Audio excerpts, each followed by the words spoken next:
Begin by welcoming our witnesses this evening. Tonight we're joined by Mr. Matthew Pottinger.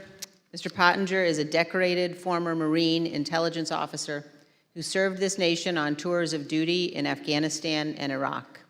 He served in the Trump White House from the first day of the administration through the early morning hours of January 7th, 2021.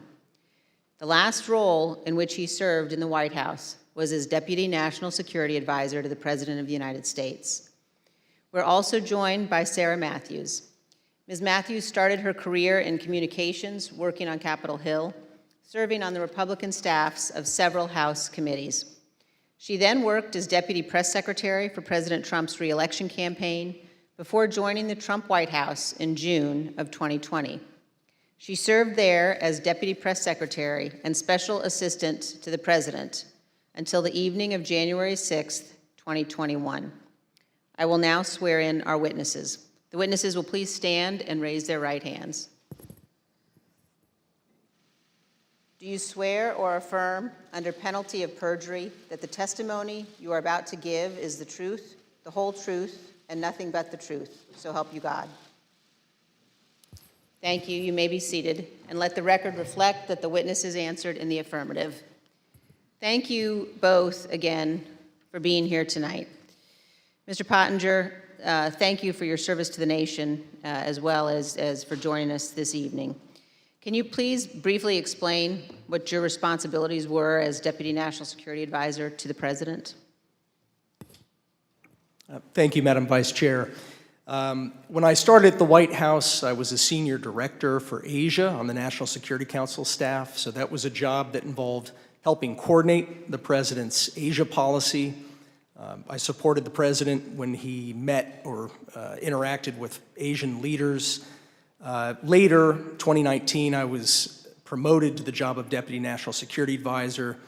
In that role, I was the chairman of the Deputies Committee. That's an NSC meeting of all of the deputy cabinet secretaries. We would settle important matters of national policy related to our national security, and we would also tee up options for the President and for his cabinet members.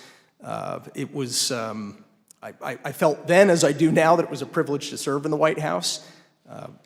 I'm also very proud of President Trump's foreign policy accomplishments. We were able to finally compete with China. We were also able to broker peace agreements between Israel and 3 Arab states. I mean, those are some examples of the types of policies that I think made our country safer.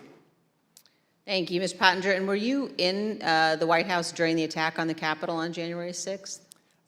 For most of the day I was in the White House, although when the President was speaking at the rally, I was actually off-site at a scheduled meeting with India's ambassador to the United States.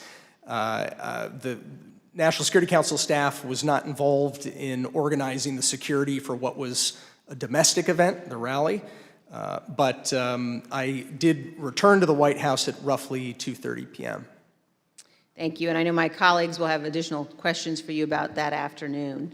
Let me turn now to you, Ms. Matthews. How did you come to join President Trump's White House staff? Thank you, Madam Vice Chair. As you outlined, I am a lifelong Republican, and I joined the Trump re-election campaign in June of 2019. I was one of the first communications staffers actually on board for his re-election campaign. And during that time, I traveled all around the country and met Kayleigh McEnany, who was also working on his re-election campaign.